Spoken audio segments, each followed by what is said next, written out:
और जो दूसरे होते हैं उसे सुनकर समझते हैं। तो मौखिक भाषा उसे कहते हैं जिसे बोलकर हम दूसरों तक प्रकट करते हैं और उसे सुनकर भी समझते हैं, उसे हम मौखिक भाषा कहते हैं। मौखिक भाषा के कुछ उदाहरण ऐसे हैं, जैसे हम मोबाइल पर बातें करते हैं वो भी मौखिक भाषा ही है। जब हम घर पर टीवी देखते हैं वो भी मौखिक भाषा है, या फिर किसी के द्वारा भाषण दिया जाता है तो उसे भी हम क्या कहते हैं, मौखिक भाषा कहते हैं। लिखित भाषा, लिखित भाषा हम अपने विचारों को लिखकर प्रकट करते हैं और लिखित भाषा स्थायी होती है।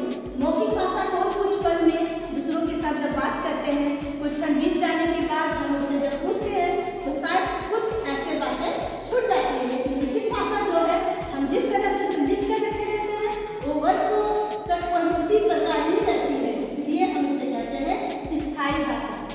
लिखित भाषा के कुछ उदाहरण हैं अखबार, कहानी लेखन और लैपटॉप पर कार्य करना, पत्र लिखना, ये लिखित भाषा है।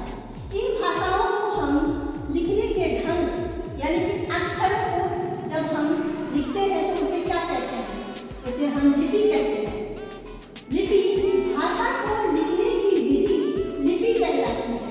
लिपि के माध्यम से ही हम अपने विचारों को लिखकर प्रकट कर सकते हैं। जैसे हिंदी की लिपि है देवनागरी, अंग्रेजी की लिपि रोमन, बंगला की लिपि बंगला, पंजाबी गुरुमुखी में लिखी जाती है, उर्दू फारसी फारसी में लिखी जाती है, तामिल तामिल में लिखी जाती है और चीनी भाषा आपका चित्रलिपि में लिखी जाती है।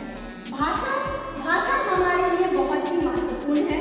भाषा के द्वारा ही हम छोटी छोटी सी बात जो हमारे मन के अंदर में होती है उनको दूसरे तक बोलकर हम अपने मन को हल्का करते हैं या उसे